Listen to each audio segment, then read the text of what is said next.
Today's episode of Market Talk is brought to you by Growmark FS.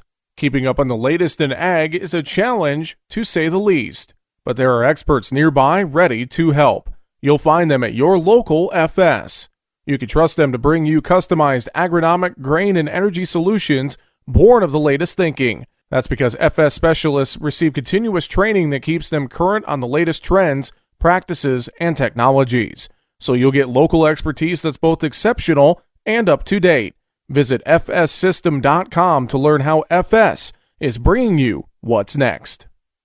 And joining us now, we have a lot of ground to cover here as we take a look at the market trade on Wednesday, wrapping up the month of November, December, knocking on the door here of December. We're joined today by our good friend Mike Zuzolo with Global Commodity Analytics is with us here. And Mike, good to catch up with you, sir.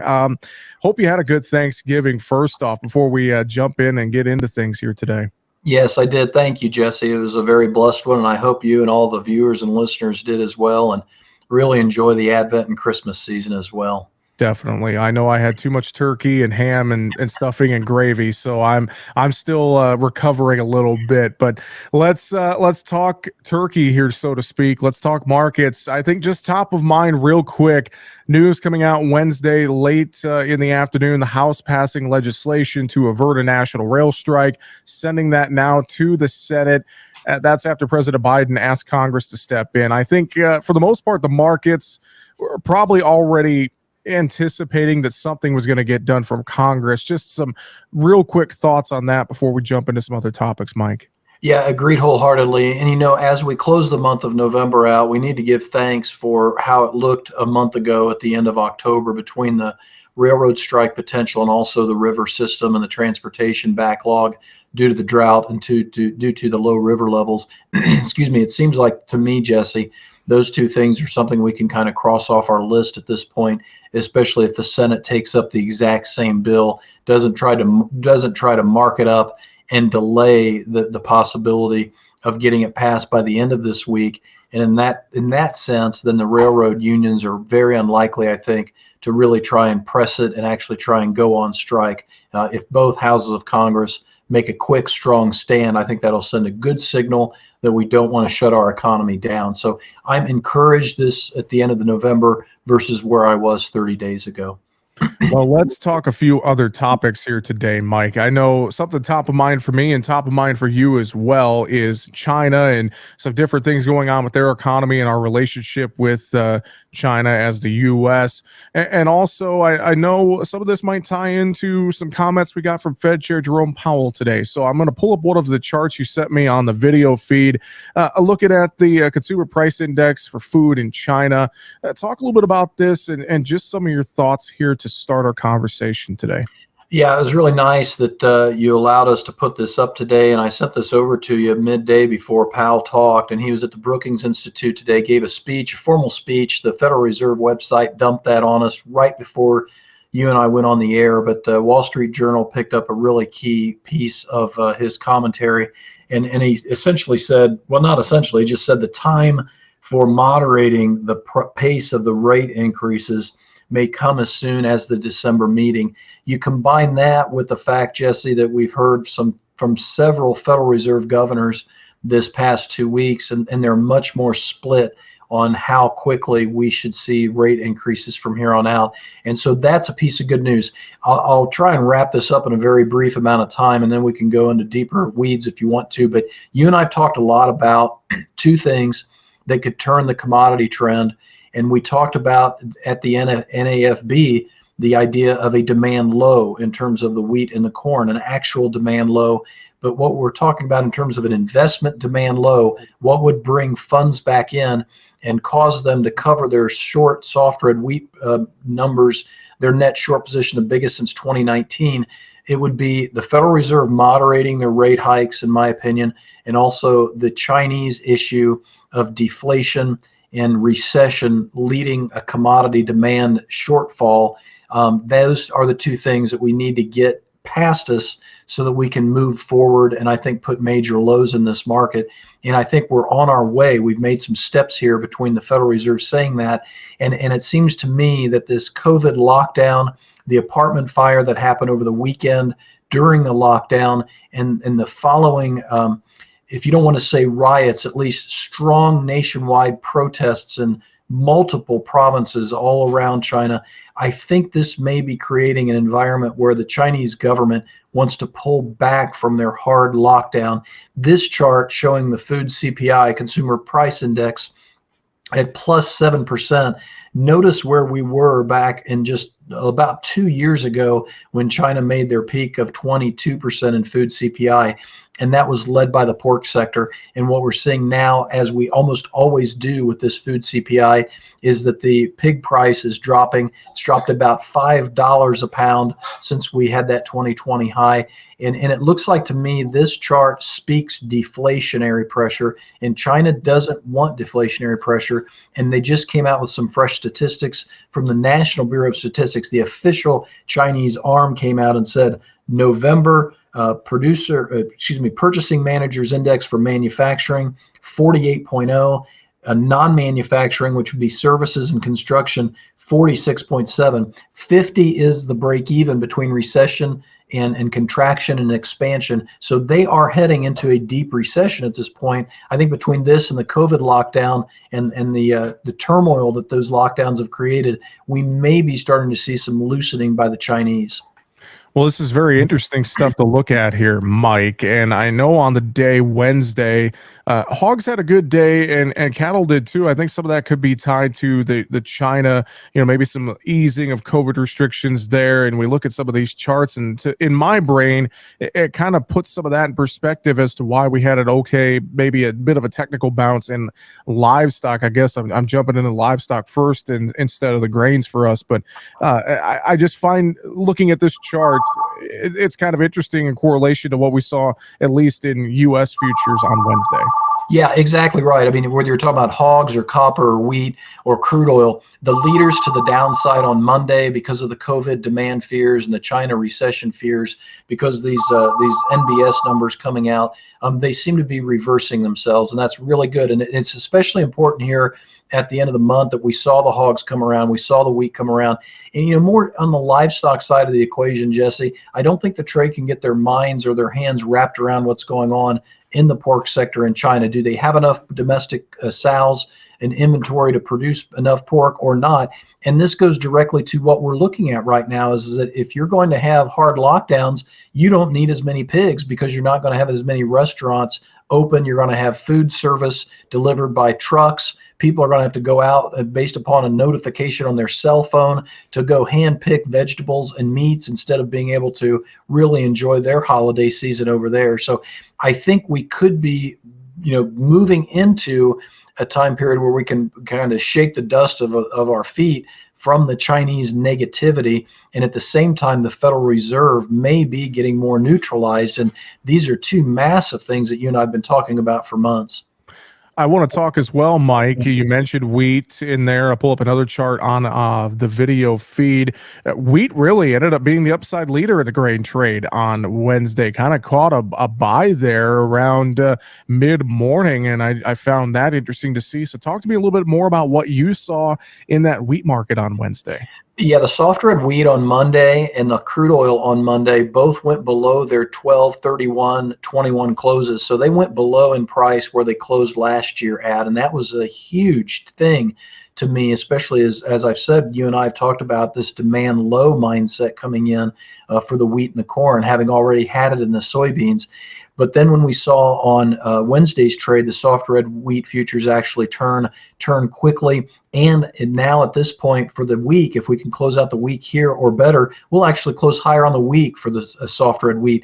And as the leader to the downside and the hard red wheat being supported by the U.S. crop conditions, that you couldn't get better supportive features in the charts as you closed out Wednesday, in my opinion. And I think the other thing that draws my attention is this chart, as you say, is copper against soft red wheat. extremely strong correlation as far as price action typically. And the red line at the bottom is a 12-week price correlation between the two, lead month copper, lead month soft red wheat. You notice that we went from an extremely strong, almost 100% relationship, positive relationship with those two commodities to now about a negative 70% relationship. What I'll be looking for here now, Jesse, in the next 12, 13 weeks, and to kind of confirm this demand mindset and this demand low mindset would be that the wheat and the copper join up on the correlation and they go back positive with one another. And then all of a sudden you can see that maybe purple chart of the soft red wheat futures start to look more like an uptrending line, an uptrending channel developing that we see in the blue line, which is the copper. And that goes all the way back to the major lows. Both of these commodities made major lows in July, but notice the copper made new highs after that in August, and wheat, however, had to go down and make new lows. So we need these two to come back together. That solidifies the idea that China is no longer as big an issue in the investor's mindset. Mike Zuzolo, Global Commodity Analytics, is our guest analyst here today. Mike, I want to talk this pesky corn market a little bit. Man, oh man, we can't find a breakout, whether it's to the downside or the upside. I know we've come down, from the $7, the magical $7 mark, and we're just kind of hanging around the $6.60 mark right now. Talk about what you're seeing in corn as we head into the month of December. Another chart I'll pull up on the video feed, but man, this corn market, I don't know what to make of it here as we go into the final month of the year. Well, I think it's without question, it is picking up the negative sentiment of the wheat. And I think this makes sense because the soft red corn spread this week, Jesse, got down below 90 cents. And that was a multi-month low.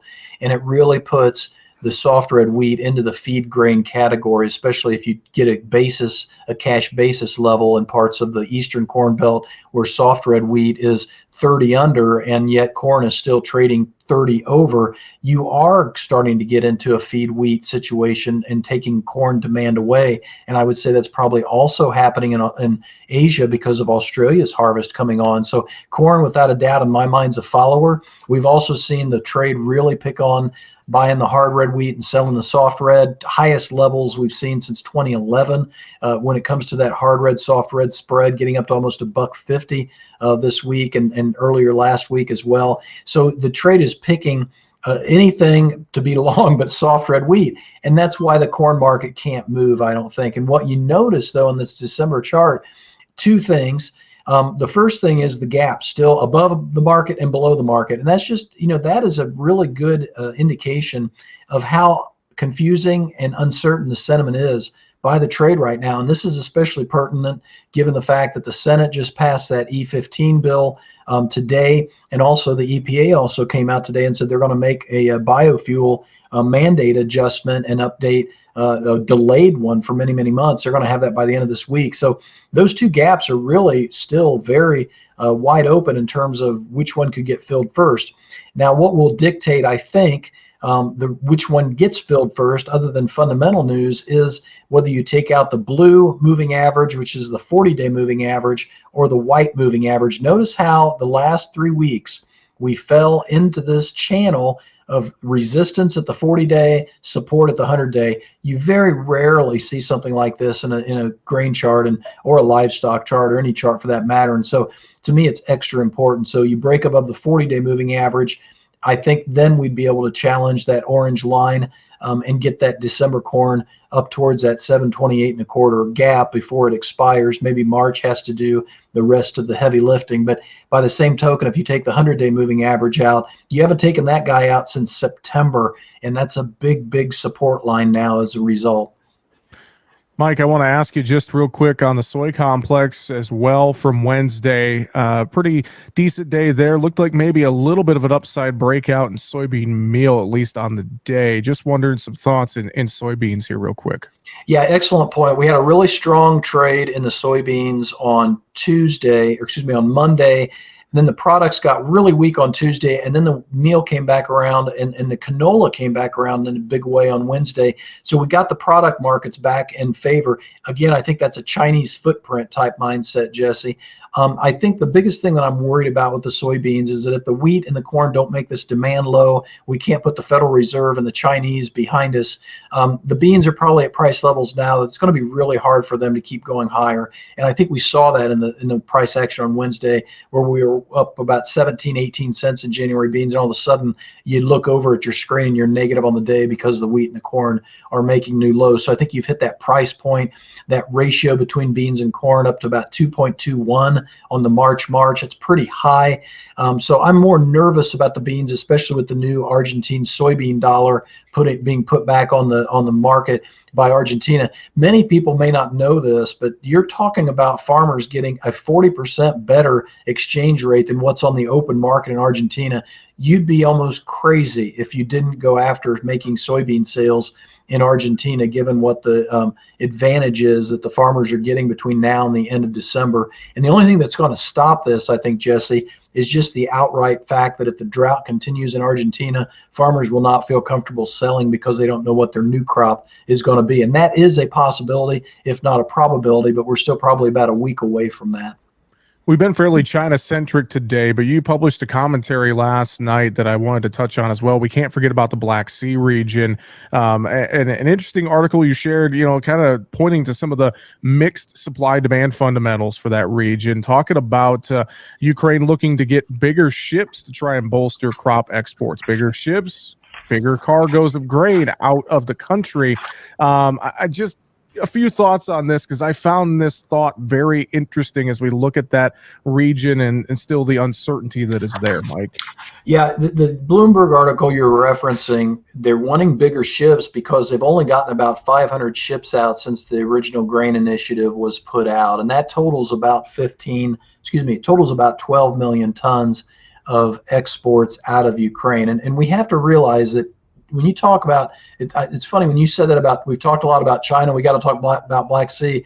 I thought how precise Jesse and pertinent it is what he brings up when he talks to me, because we have to go back and realize President Xi wants Taiwan. And that's part of the reason why I think China may back down a little bit here on their COVID policies, along with their economic issues we talked about. But at the same time, Putin really wants Odessa. That's the crown jewel of the Black Sea, and it's the crown jewel of that part of the country, or the region, in fact. And so the Black Sea, Odessa, has gotten out about 15 million tons of corn and wheat. USDA has both wheat and corn exports combined for Ukraine this year at 26.5 million tons. So they've done less than half of that in about half the marketing year, and it's not getting any better. So the Ukrainian side sees the writing on the wall. They're not getting their ships through Turkey because the inspections are being pushed out and delayed and slow rolled by the Turks and the Russians. And so they want bigger ships. But if they don't get those bigger ships and don't get bigger numbers out, then they're not going to be able to meet that 26.5 million ton number that USDA is projecting for this year, in my opinion. And they could be as big as 6 million tons light on that based upon what I'm looking at right now. And I do not think the trade has gotten that factored in yet. And I do not think the trade's gotten factored in that Ukraine is done with their winter production, their winter sowing, and they came up 40% short on their wheat. And I think this is going to be a big deal in a couple, 3 months. Mike, I learned something new every time we talk, and I appreciate the insight as always. A pretty solid day again on Wednesday. Before we wrap it up, any final thoughts you have for us on the show today, Mike? We shortchanged the cattle a little bit, so get in touch with me if you want to talk cattle. But I'll say this: I think the feeder cattle market and the cash market in Nebraska, Oklahoma, and Kansas, we've been talking about a marketing hole. I think we just fell into it because these prices are crazy right now. I heard a northern Kansas truckload of 1,000-weight feeder steers went for $1.75, and I mean, these unbelievable prices being paid, and we got to really wonder how long this is going to last. So keep that in the forefront of your mind. Maybe we get a futures rally here in the short term, but I'd be a pretty good hedger here in the next couple weeks. I was going to say, this cattle market, we've been talking for months. It just keeps going up and up and up and up, $1 or $2 every week. And to your point, it's impressive, Mike. I just don't know where this market ends. No, and that's what's nice about the $2.5 puts that we've been buying. You lose $2.50 plus costs and fees, but by the same token, you're seeing $6, $7, $8 rallies at a time in some of these markets. And the beautiful thing of it is that while you're taking a put loss, the cash market's the one that's leading the market higher, and that's a really nice spot to be in as a hedger. Definitely. Mike, I know you have a lot of great research. If folks want to get in touch with you and check out that research, set up for a free trial, what's the best way to do that? Best way is to go to globalcomresearch.com and sign up for a trial. I mean, that's the best way to do it, especially during the holidays. And that way you can pick and choose what you want to look at. Otherwise, give me a call at 866-471-2588. Be happy to talk to you. And again, that website, globalcom with 2 M's, globalcomresearch.com. With that, Mike Zuzolo, Global Commodity Analytics. Always a pleasure, sir. And we will talk to you in the month of December next week. Thanks so much. Sounds great, Jesse. Thank you. That's going to do it for Market Talk today. Find us online, markettalkag.com. I'm Jesse Allen. Have a great afternoon.